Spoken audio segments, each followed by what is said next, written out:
All right, good morning. Thank you again, Kirby County Commissioners. And thank you all driving over here to New Hope at this venue. Thank you again to the church for hosting us. It's been a wonderful opportunity to have this venue. It's worked quite nicely. But driving each day, I was reminded how perfect it is, excuse me, to see the Colorado River on my left, and what a great reminder it is for this section of the symposium, not only for the beauty of the river and the backdrop, but the culture it represents, but also the economic and the iconographic influence it has here. And so I wanted to read for you a little bit. So yeah, it's story time with Professor Jewell, so sit back, relax just for a second. It won't be too long, but I didn't want to steal any ideas that were not mine. But regarding the Colorado River. The Colorado River Basin, the region where extractive water use has been most keen and bitterly contested. The basin includes parts of 7 states and encompasses 1/12 of the continental United States. Its water is distributed in an even broader sphere far outside the basin, to Los Angeles, San Diego, to Salt Lake City, to Denver, and to Colorado's irrigated farmlands on the South Platte River, 200 miles northeast of Denver, and as we've seen, to Albuquerque and to the Elephant Butte Reservoir far to the south. Even before the turn of the century, it had become apparent Los Angeles' crusade for water, coupled with demands of big agriculture, might tie up the Colorado River. Smaller states were determined to protect themselves. In 1922, the states of the Colorado River Basin signed an interstate compact duly ratified by Congress. The Colorado River Compact did not allocate water to any specific state, but it did guarantee a supply of water to the slower-growing upper basin states, Wyoming, Utah, Colorado, and New Mexico. The idea was to divide the river equally between the upper and lower basins, putting a cap on extraction by Nevada, Arizona, and especially California. Note they call Colorado one of the smaller states, but this was 1992, so 30 years later, after our explosive growth, maybe we're one of those larger states now. But knowledge gained since 1922, the compact has shown the upper basin states had been inadvertently snookered in one respect. During the compact talks, the negotiators assumed the watershed produced at least 15 million acre-feet of water each year. The Colorado River Compact, however, had been negotiated during a wet cycle. And we've learned since from the flows of water during low water years, plus evidence of hundreds of years of flows established by sophisticated texts on tree ring analyses, the average annual water flow is more like 13 million acre-feet, which basically took 1.5 million acre-feet from the state of Colorado. So as a young boy growing up in South Louisiana, any other Cajuns here? Go Tigers. So if you go into Baton Rouge on I-10, you go up this gigantic suspension bridge and you go over that other giant important river, the Mississippi. And if you can get past the white knuckling, you look down and you just wonder how there could ever be an issue with water. Of course, if you're from Louisiana, not here. And you contrast those two and just think, wow, this is amazing to think of the political differences and influence that are implied here. And of course, the legal ramifications are significant. I won't bore you with the details. There's many great water lawyers here who will be happy to tell you more about that. But it's a riparian system in Louisiana and most states in the Union, and a prior appropriation doctrine that's here. Basically, you can own the water, and you do own the water here. But as Professor Wilkinson goes on to say, this matter with the Colorado River talks about the public trust doctrine that has potential to be a significant leveling force against the single-mindedness of this prior appropriation. So this tension, this idea that maybe we have so little water in these 12 states that it challenges this threat of ownership. But with the responsibility industry has shown, we can maintain this ownership, that we can be good stewards of the water and not have this threat of public trust. But through other management tools like the produced water rulemaking and the Colorado Water Consortium, we are showing how we can maintain excuse me, the right balance in water use for our industry. So with that, I'm humbled to be with these experts, as you can see in your bio, and we will get on with that discussion. So, friends, how is the Colorado Water Consortium set up, and how does this compare to similar consortia in other states? And Hope, that's probably best for you to kick off. Thank you, and thank you for inviting me. My name is Hope Dalton. I'm the director of the Colorado Produced Water Consortium. And the consortium they had their first meeting in September of 2023. The consortium really built on the efforts of other state produced water consortiums, such as New Mexico. New Mexico started 5 or 6 years ago. And it's really the New Mexico Produced Water Research Consortium is focused on research, and they really have so much of that research that we were able to leverage in our work. In a couple years later, the Texas Produced Water Consortium started, and they were focused mostly on economics of produced water and new technologies. Now, the Colorado Produced Water Consortium is very different than the Texas and New Mexico consortium because we have 31 members that are all appointed. The other consortium, you join and you pay a membership fee.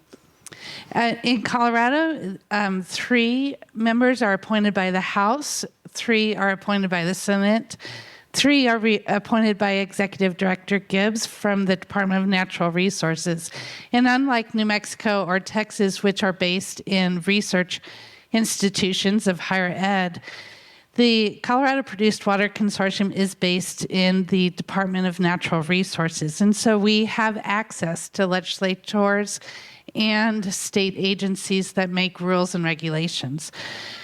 The 3 governing body members appoint the remaining 22 members, and we represent a wide variety of stakeholders, including regulatory agencies, research institutions, produced water experts, industry professionals, federal and state regulators, and then, of course, about 30% of our membership is environmental justice, social justice, environmental health, and disproportionately impacted communities. And these members are using data-driven policy recommendations to support the recommendations that we make to the state and state agencies and legislature. I was going to ask you, Erik. Erik was part of starting up the Produced Water Consortium before I joined in September. So how did the Produced Water Consortium really become part of our landscape? Well, thank you, Hope. My name is Erik Anglund. I'm the water manager for Occidental Petroleum here in the Rockies. I do have to provide a disclaimer, although I do serve on and support with others here in this room on the consortium, my comments do not officially represent the consortium. That said, thanks to our government relations team, early on, late 22, when we saw the likelihood for the House bill to be presented in Colorado legislature, we got involved and pretty actively working with our legislators, working with the stakeholders who had initiated the bill. We were really fortunate that several of the key government agencies who were involved, the State Engineer's Office, very specifically the Energy and Carbon Management Commission, Deputy Director Duranlo, Commissioner Messner, and others, they formulated some work groups to try to solicit feedback from industry and from all stakeholders to try to understand, as this bill made its way through the process, was it feasible? What were the important components to include or to try to defend? And so we had that opportunity to be involved early on. And then as we continued, fortunate to also be a part of the consortium, which is, as Hope mentioned, a little different makeup than maybe some of the other states, more of a legislated, regulatory directed body with a broad scope of experience and expertise. And so part of our effort is to educate our consortium, but then also be able to inform to the ECMC as they were going through the rulemaking process. ultimately, we had the chance to be a part of that. We also had a chance to be a part of some final suggestions and recommendations in the rulemaking process to do our best to help ensure that as we achieve this new rule, it's something that's successful for everyone. Oh, thanks, Hope and Eric. And that's a good transition from the consortium to the ECMC produced water rulemaking. And how did your respective organizations prepare for or participate in that rulemaking? Thank you. So the Colorado Produced Water Consortium took most of 2024 to produce really data-driven reports.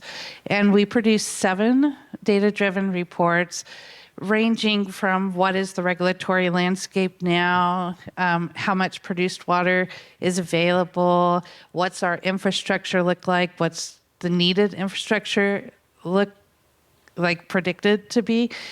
And all of these data-driven reports informed our September 2024 recommendations to ECMC on timeline and targets for increasing the reuse and recycling of produced water.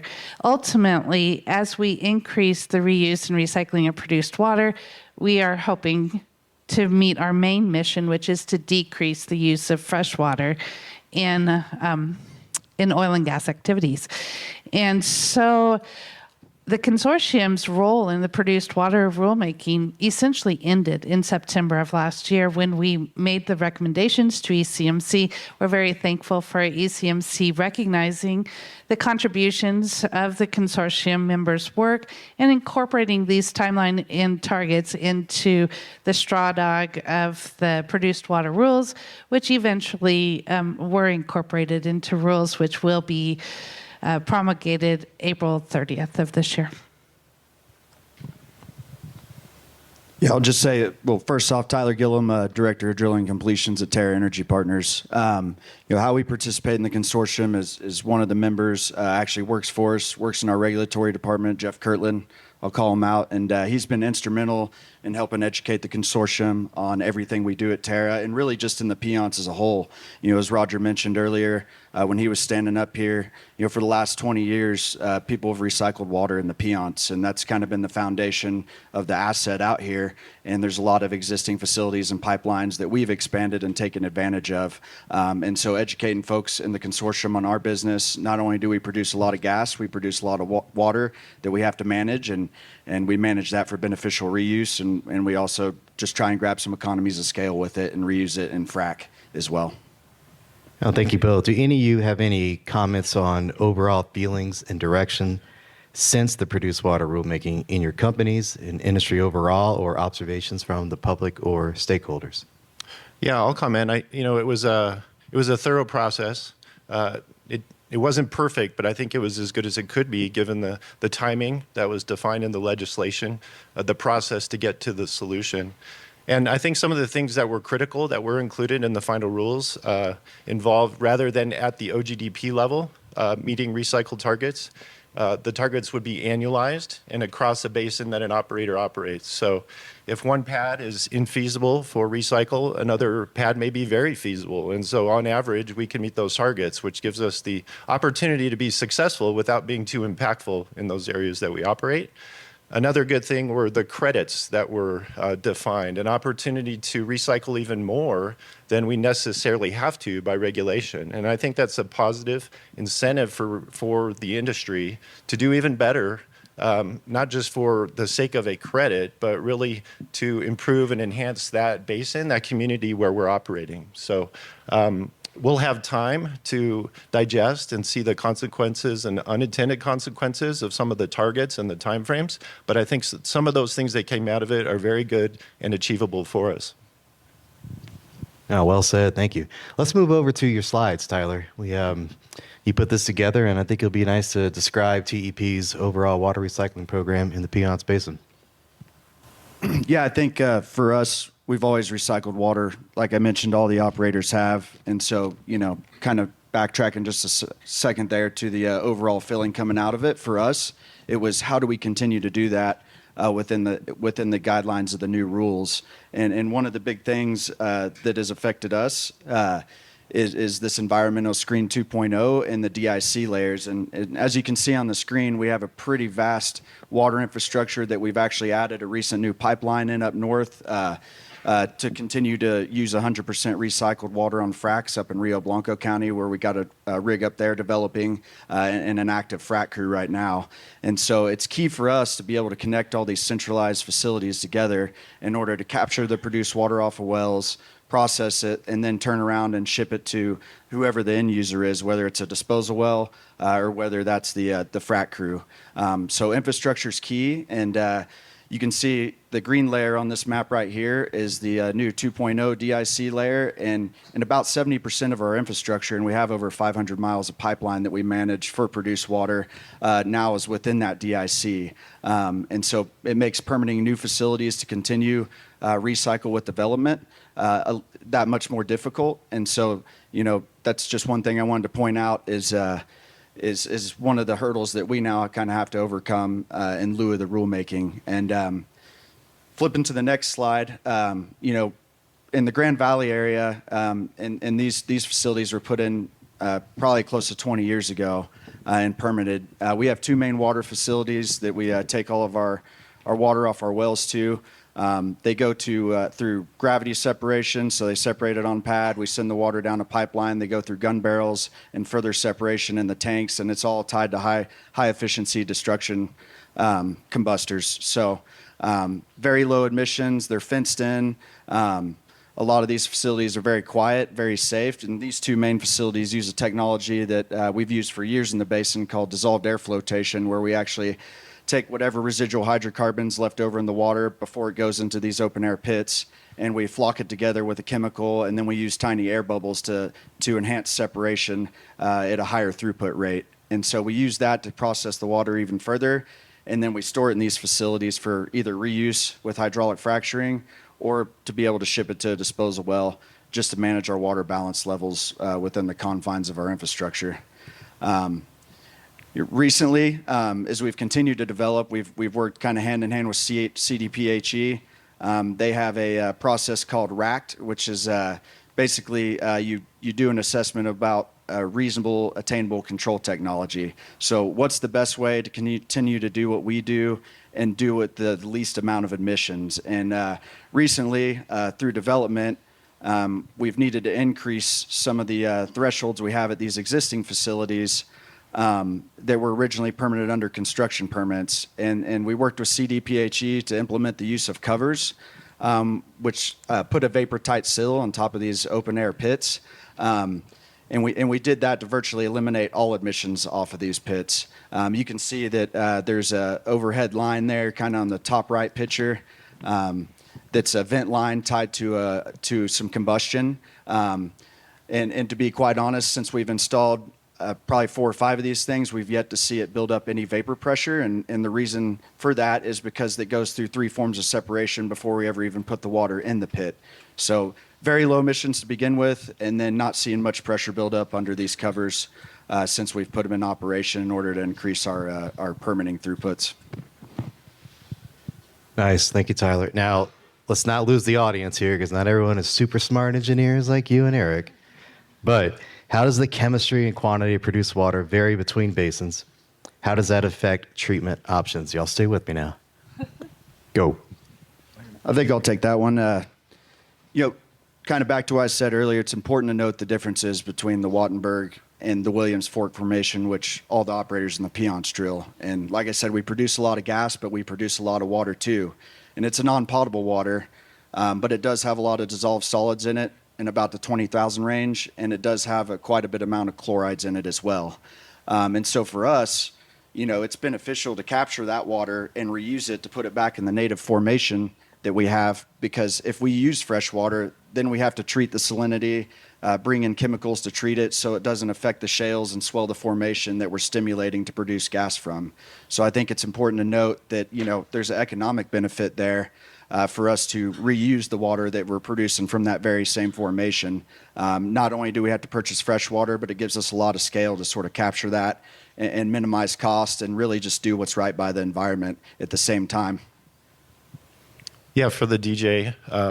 similar water characteristics, maybe a little higher TDS in the 30,000 range. What's probably substantially different between us and the peons is we have a very low water cut, probably 1 barrel of water for every 4 to 5 barrels of oil. So we typically get most of that water back in the first 6 to 9 months, and then it's the next 20 years of very small amounts. And so trying to manage and plan infrastructure and storage around that quantity of water has us in a different position for strategizing how to move forward with things.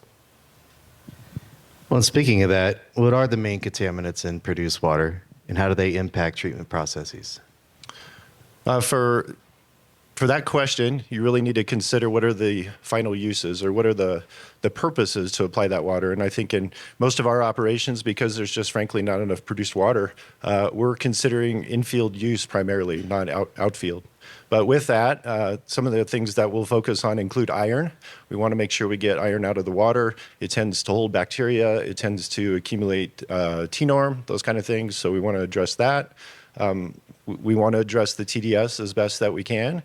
And then ultimately, if we do look at surface discharge, some of the key considerations that we've identified working with the Water Quality Control Commission are things like boron and ammonia, which are naturally occurring in the formation, but things that have to be addressed if we want to keep those things at the surface. Similar to what Tyler mentioned, there are readily available technologies for that infield reuse, anywhere from simple chemical dosing and blending to the DAF kind of a treatment process so that we can take advantage of the water. Yeah, just to add what Erik said, similar, we have some metals in our water as well. We have TDS, we have chlorides. We also have suspended solids, and it really depends on what your end use is. So, you know, for us, once we go through processing, our main thing that we're trying to clean up is to strip the hydrocarbon out before we put it in a pit or a facility. And then the second thing is to use micron filtration to remove the suspended solids in the water. So that doesn't tear up our pump equipment as we transport it to the next location, nor our frac equipment as we pump it down hole on pads. So we do filter the water all the way down to 1 micron, and then that really sets us up for reuse. The rest of the contaminants in the water, there's a little bit of BTEX, so a little bit of HAPS, and the metals, those can generally stay entrained, especially if you're sending your water to a covered pit. So I think that's important to note, you know, really just removing the suspended solids to protect your equipment downstream. Excellent. And Tyler, as you said, and we discussed in the produced water rulemaking, and as I reflect, Roger Beeman just said, QB's at roughly 90%, TEP roughly 100%. So Erik, I think back to you. What are the biggest challenges in scaling up produced water recycling in the Wattenberg now that these targets will be in place? Yeah, certainly jealous as we look at Tyler's system here in the peons. We do have pretty substantial infrastructure on the midstream side and even on the other water sources that we use. But for produced water, there isn't a long history of that type of investment in the DJ. That's due in large part to, like I mentioned, there's just not a lot of water in the DJ. And quite frankly, in the historic area that we operate, there are county roads on every mile grid. So things have been readily accessible. There's really not a lot of water to move. The historic practice has been to truck. We understand that's not the solution forever, but trying now to integrate new solutions. We have an increasingly urban population to work around. We do operate also in the air non-attainment area, so we want to do things that are respectful of the area emissions as we introduce new operations. And so I think it'll take synergies with other operators, it'll take synergies with our vendors, and it's going to take a lot of collaboration with our local cities and counties to find partnerships that benefit everybody that's involved. I guess there's a loaded presumption here, but how do current state and federal policies encourage the reuse of produced water? Oh, you got that one, Hope. I do. I'll step in. Although the consortium is not a regulatory body, we do inform state policies. And to some extent, we have an opportunity to participate in the formation of federal policies. So the House bill that established the consortium is House Bill 23-1242. And it also required the produced water rulemaking. And so in that House bill, the consortium was directed to create this timeline and targets, recommendation to ECMC, and then ECMC would have a rulemaking on the produced water rules. And so in September of 2024, the Produced Water Consortium recommended a statewide approach, and all of these are explained in our recommendations letter, which, shamelessly plugging, search Colorado Produced Water Consortium. You'll find all of our reports there. And the reasoning for this, because everything was really data-driven and stakeholder-driven, because we have representatives from the 4 major basins, the Piceance, the San Juan, the Raton, and the DJ, all different. This 4% requirement of reuse and recycling was based on, new drilling, which may not have the infrastructure that the Piceance has. In our recommendation letter, you'll see the difference between the Piceance and the DJ, and why didn't we choose a higher number or a lower number to recommend. So we recommended 4% by 2026, 10% by 2030, 20% by 2034, and 35% by 2038. What eventually was included in the produced water rules was this 4% and 10% reuse and recycling of produced water with an alternative recycled produced water option for 2026 and 2030.